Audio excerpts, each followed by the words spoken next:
I never imagined I would return to Boston to bury my father. The city where I grew up now felt strange, laden with memories I preferred to forget. The sky was overcast on the day of the funeral, perfectly matching my mood. My stepmother, Laura, stood by my side, her eyes dry and her face emotionless. She never accepted me, and now more than ever, I felt her disdain. Standing by my father's coffin, my heart ached more than I could have imagined. He had always been a strong man, and now he lay motionless in a wooden box. My hands trembled as I held the small rosary he used to carry in his pocket. Each step felt like a huge weight on my shoulders, a mix of sadness, guilt, and regret. Laura remained beside me with a black veil covering her face, her eyes filled with silent judgment. "You were never a good son," she whispered, each word hitting my heart like a knife. "If you had tried harder, maybe he would still be here." I wanted to respond, to shout that she was wrong, that I loved my father more than anything, but the words wouldn't come. I was paralyzed by the pain and the guilt she was trying to place on me. Every tear that fell down my face seemed to increase the weight of my grief. As the priest continued the ceremony, my mind wandered through memories. I remembered the afternoons we played soccer in the park, the advice he gave me about life, the warm smile that always lit up his face. He was my hero, my role model, and now he was gone. Laura squeezed my hand tightly, her nails digging into my skin. She leaned in and whispered again, "Don't think I'll let you get away easily. Your father might have been blind to your flaws, but I'm not." I pulled away from her, feeling a knot tighten even more in my stomach. I looked around, seeing the familiar faces of friends and relatives who had come to offer their condolences. Every hug and word of comfort only deepened my pain, as if the whole world was collapsing around me. After the ceremony ended, I stayed a little longer by the grave, staring intently at the freshly turned earth. People began to disperse, leaving me alone with my thoughts. Laura walked away to talk to some relatives, and I took advantage of the moment of solitude to kneel and murmur a silent prayer. "Father, I'm so sorry. I should have done more, been more present. I promise I'll uncover the truth behind all this. I won't let your legacy be tarnished." My tears mixed with the rain, and I stayed there kneeling, feeling the damp earth beneath my knees. It was as if that moment was etched into my soul, a wound that would never completely heal. But I knew I needed to be strong. I needed to honor my father's memory and protect what he had built. I stood up with difficulty, my eyes fixed on the simple headstone that marked his final resting place. I felt a hand on my shoulder and turned to see my Aunt Grace. Her eyes, so full of compassion, met mine. "Ethan, he was so proud of you. Don't let the pain consume you." "He wouldn't have wanted that." I nodded, trying to absorb her comforting words, but the pain was still deep, an open wound that needed time to heal. The house of my father felt empty, as if the very soul of the place had departed with him. Every corner held a memory, a lingering ache. The smell of coffee he used to make still hung in the air, mixed with the gentle scent of flowers Laura had scattered around the house. My footsteps echoed in the silent hallways, intensifying the sense of emptiness. I needed a moment of solitude, away from Laura's critical glances and the pitying expressions of relatives. I headed to my father's office, a refuge where he spent hours working. The door creaked open, revealing a room untouched, as if he might appear at any moment, ready to embrace me. I sat in the brown leather chair, still warm from the afternoon sun streaming through the windows. My eyes swept across the room, searching for any sign, anything that could help me understand what was happening. That's when I saw the small key on the table next to an envelope with my name. Ethan was written in my father's firm handwriting. My fingers trembled as I picked up the key and opened the envelope. With a deep sigh, I began to read the letter. My dear Ethan, if you are reading this, it means I am no longer there to guide you. There are many things you need to know. First, do not let Laura see this letter. There are serious financial issues she must not find out about. She and her sister are conspiring to transfer the company into her name. You need to protect our legacy. Be strong, my son. With love, your father. My hands trembled even more as I finished reading, overwhelmed by a mix of anger, sadness, and despair. How could he bear this burden alone? Why didn't he tell me sooner? Tears streamed down my face, but I wiped them away quickly. I needed to be strong. My father trusted me to sort this out.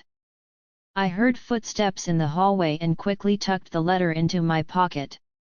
The office door opened, revealing Laura. Her eyes were cold, assessing me like a predator eyeing its prey.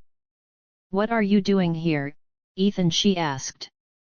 "Just trying to find some peace." "This was my father's favorite place," I replied. She entered, closing the door behind her. Her gaze was calculating, and I knew she wasn't there just to talk. "You should be thinking about how to resolve the mess he left behind. After all, you're the sole heir," she said, her words dripping with venom. I tried to remain calm, needing to figure out what she knew without revealing my own hand.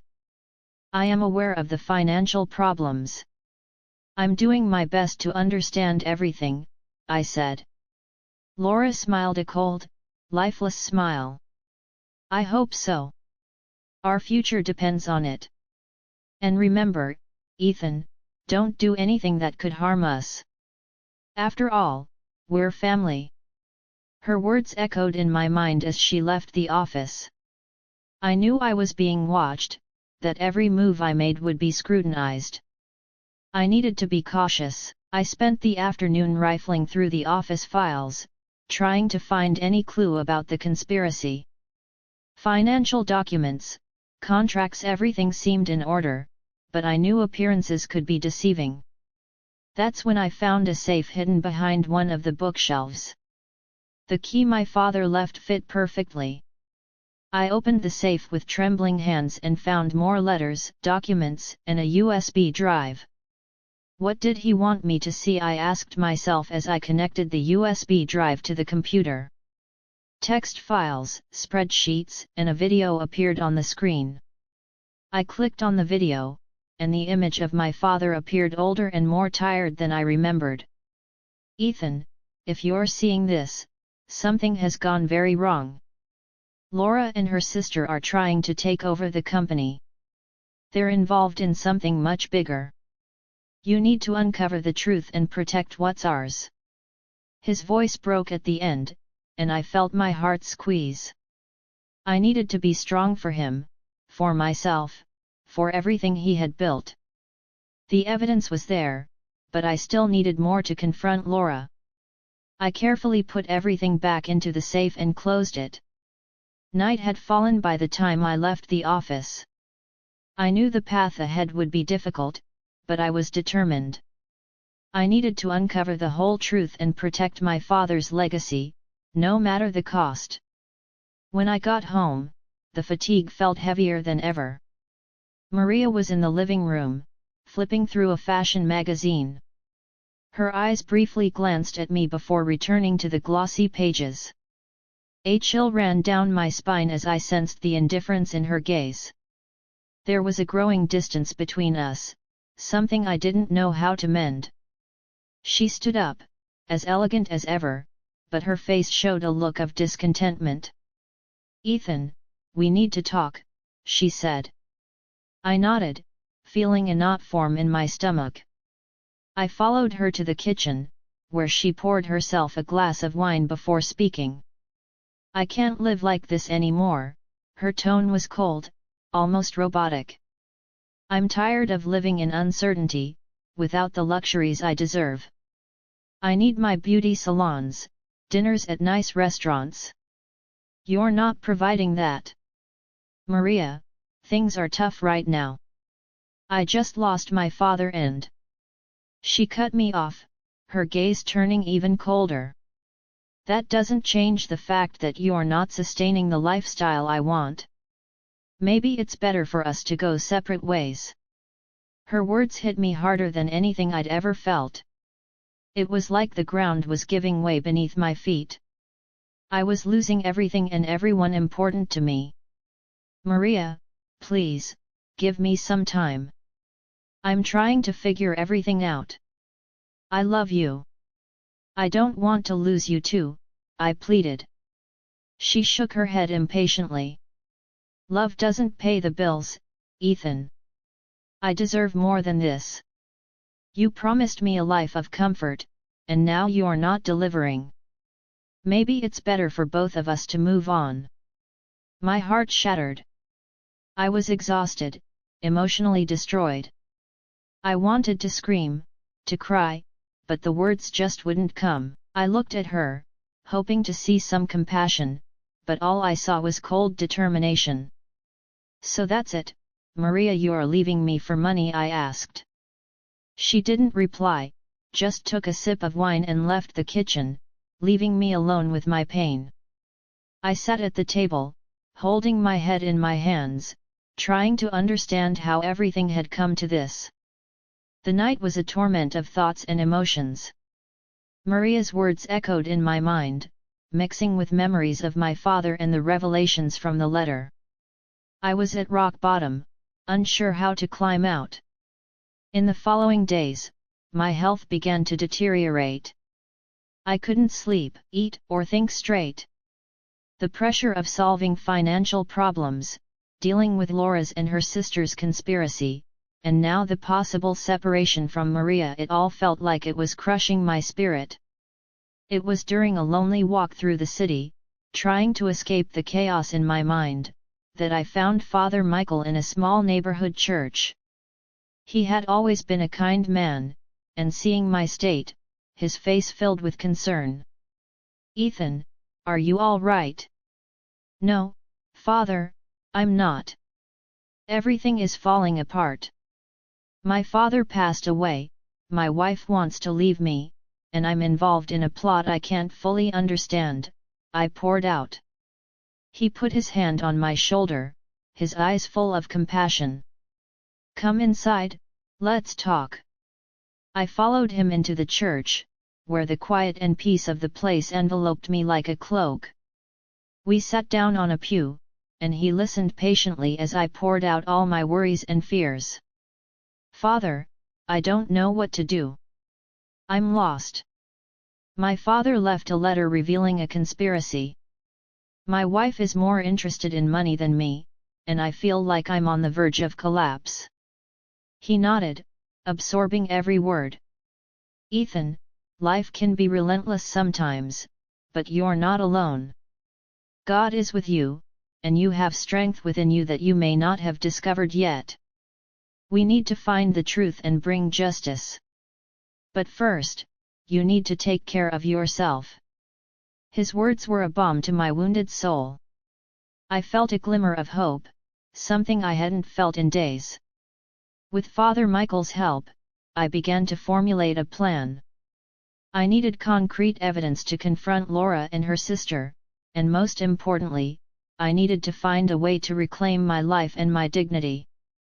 That night, for the first time in a long while, I managed to get some sleep. I was far from solving all my problems, but at least I had an ally, someone who believed in me and was willing to help. And that, at that moment, was everything I needed to keep fighting. The following days were a whirlwind of emotions and revelations. With Father Michael's help, I began delving deep into my father's company finances and the relationship between Laura and my wife Maria. Each new discovery felt like a blow, yet it also gave me the strength to carry on. One afternoon, while reviewing documents I had found in my father's office safe, I noticed something strange. There were financial transactions that didn't make sense, transfers to unknown accounts. I went to the parish house to talk to Father Michael. "Father, I found something. These transfers seem suspicious. I can't identify where the money went." He looked over the documents carefully and nodded. "Ethan, these accounts may be related to Laura and her sister's activities. We need more evidence to confront them. I'll talk to a friend of mine who works in the police department. He can help us trace these accounts." I thanked him and left the documents with him. Returning home, I felt anxious and determined. I knew I was getting closer to the truth, but I still had to deal with Maria. Our relationship was crumbling, and each passing day seemed to push us further apart. When I entered the house, I found Maria sitting in the living room, her expression more closed off than ever. She looked up at me, and for a moment, I thought I saw a flash of regret, but it quickly turned into the same coldness as always. "Ethan, we need to talk. I can't go on like this. I've made up my mind. I'm leaving." My heart tightened.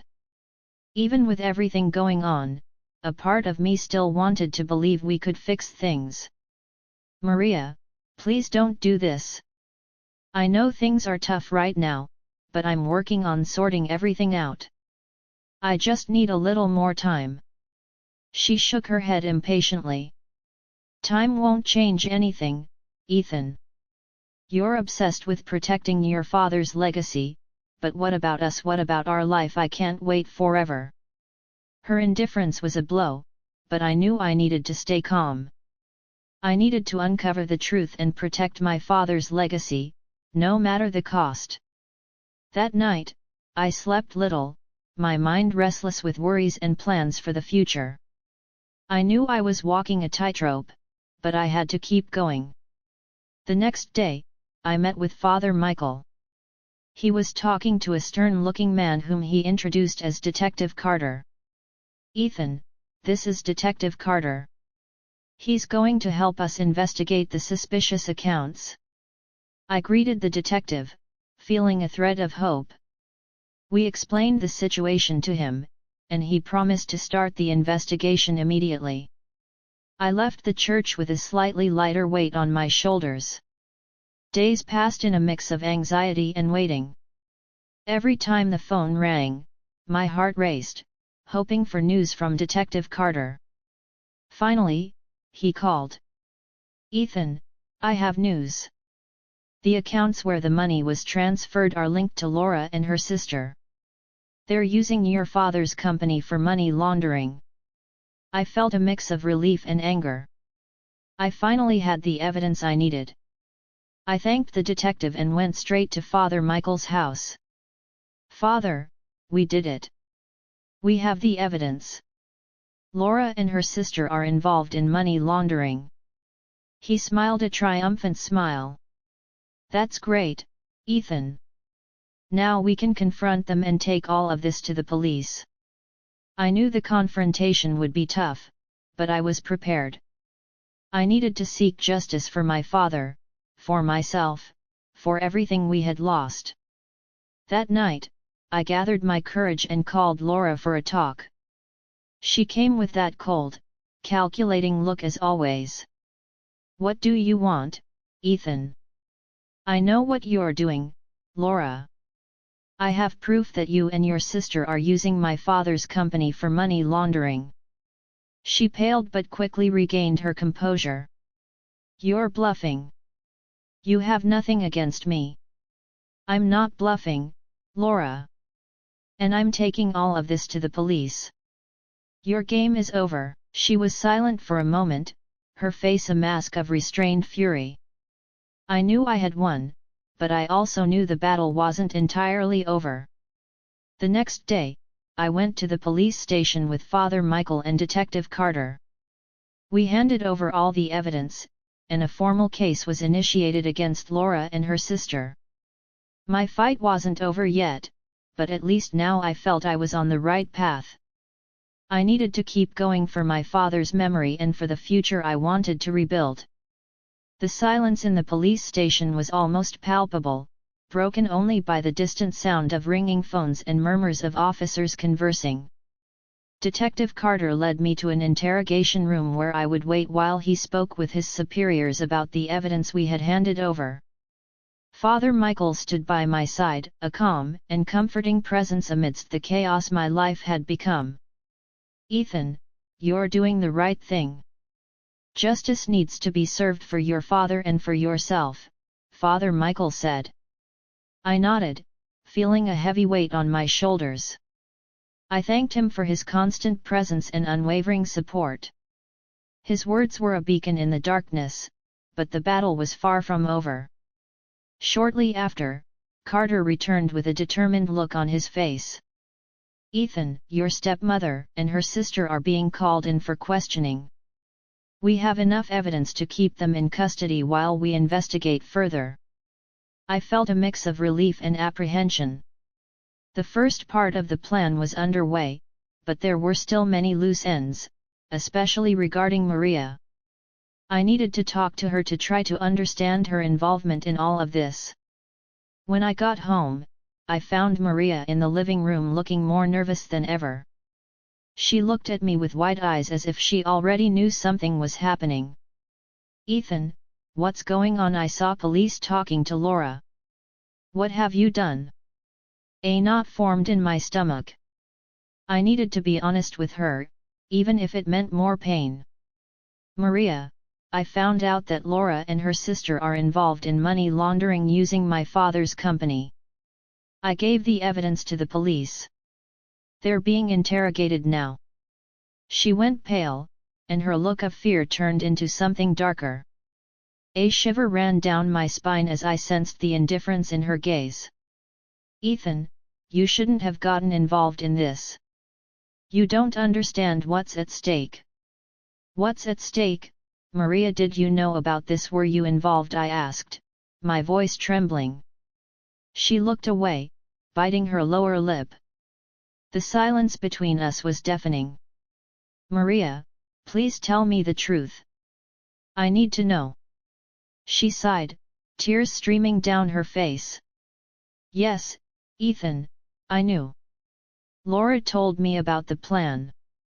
I just wanted the financial security she promised.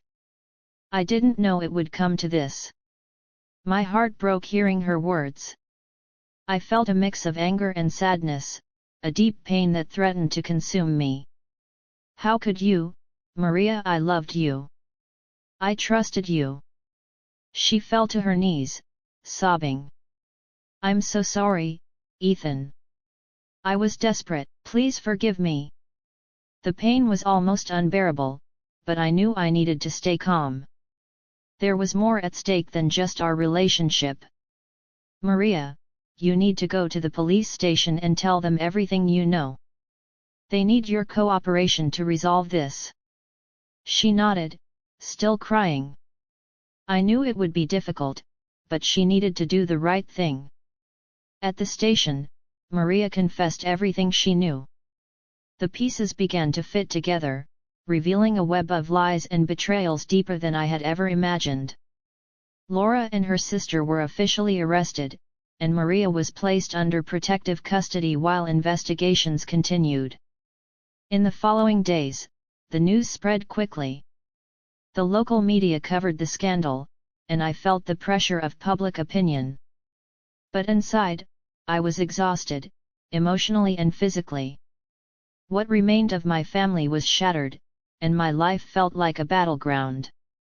One evening, as I reflected on everything that had happened, Father Michael came to visit me. We sat on the porch, looking at the starry sky. "Ethan, I know this is hard, but you've been incredibly strong. Your determination to seek the truth and deliver justice is admirable." "Thank you, Father, but sometimes I wonder if I did the right thing. I've lost so many loved ones," I said, my voice heavy with sorrow. He placed his hand on my shoulder. "The truth and justice come at a cost, but you did what needed to be done. Now it's time to start rebuilding, to find a new path." His words resonated deeply within me. I knew I had a long road ahead, but I also knew I wasn't alone. The following days were a mix of relief and sadness. Laura and her sister were in custody, and Maria was cooperating with the police, providing information that helped unravel the entire network of corruption and money laundering. The media was all over the case, and my life had become a public spectacle. But despite it all, I felt a weight slowly lifting off my shoulders. One afternoon, while sitting in my father's office where it all began, I reflected on what lay ahead. The sun streamed through the windows, casting light on the old furniture and papers scattered across the desk. Everything still smelled like him, an almost palpable presence that gave me strength. Lost in these thoughts, I heard a soft knock on the door. Looking up, I saw Father Michael, always a figure of calm and wisdom. "Ethan, are you okay?" "I'm trying, Father. Every day is a struggle, but I'm trying to move forward," I replied. He nodded, taking a seat opposite me. "It's understandable. You've been through a lot, but remember, God doesn't give us burdens greater than we can bear. And you, my son, have shown extraordinary strength." I thanked him for his words, but there was still an emptiness in my heart. Losing Maria, despite everything, still hurt, and the weight of rebuilding my father's company and my own life felt overwhelming. "Father, what should I do now? How can I move forward after all this?" He smiled, a smile full of understanding. "First, you must forgive yourself. It wasn't your fault. You did what was necessary to protect your father's legacy and seek justice. Now you need to think about the future, about how to rebuild your life in a way that honors his memory and your own integrity." His words stayed with me as I pondered what he said. Perhaps it was time to leave the past behind and start anew, away from everything that reminded me of pain and betrayal. That night, I made a decision. I called my lawyer and began the process of selling my father's company. I wanted to ensure everything was done fairly, but I knew I needed a fresh start, something that wasn't tainted by what had happened. Days passed quickly, and soon the sale of the company was completed.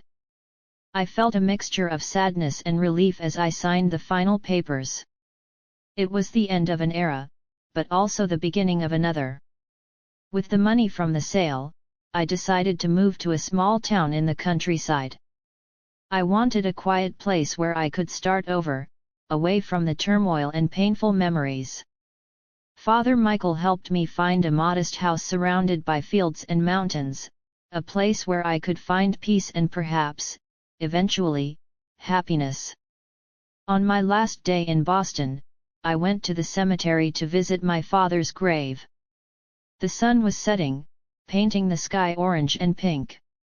I sat beside the tombstone, feeling the gentle breeze on my face. "Father, I hope you're proud of me. I did my best to protect what you built and seek justice. I know it wasn't easy, and I made mistakes, but everything I did was out of love for you and our legacy." I stayed there for a long time, talking to him, feeling a peace I hadn't felt in a long time. When I finally stood up, I felt as if a heavy weight had been lifted from my shoulders. The next morning, I set off for my new home. The journey was long, but the scenery passing by the car window was a balm for my weary soul. When I finally arrived, I was greeted by the calm and beauty of the place. The house was simple but welcoming, with a garden promising to bloom in the spring. Days turned into weeks, and slowly I began to rebuild myself. I made friends with the neighbors, started working as a financial consultant for local businesses, and became involved in the community. Gradually, the pain and sadness gave way to a sense of purpose and peace. One day, while walking through the fields, I came across a group of children playing near a small church. They laughed and ran, their voices full of joy. One of them, a girl with dark hair and bright eyes, approached me. "You're the new resident, aren't you? My name is Sophie." I smiled at her, feeling a warmth in my heart. "Yes, that's me. My name is Ethan." She laughed, a sound so pure and full of life that it made me feel hopeful again. "Do you want to play with us, Ethan? We're having a treasure hunt." I accepted the invitation, feeling a simple joy that I hadn't experienced in a long time. I played with the children, laughing and running, feeling more alive than ever. That night, as I lay in my new home, I felt a deep peace. Just as Ethan found a new beginning and the peace he had been searching for, I hope this story touched your heart and inspired you to believe in the strength of resilience. If you enjoyed this emotional journey, don't forget to subscribe to my channel and give it a thumbs up so you don't miss the next stories. Your support means a lot and motivates me to continue sharing narratives full of twists and emotions. Thank you so much for watching. Stay tuned because soon we'll have more stories that will surely stir your emotions and keep you captivated from beginning to end. Until next time.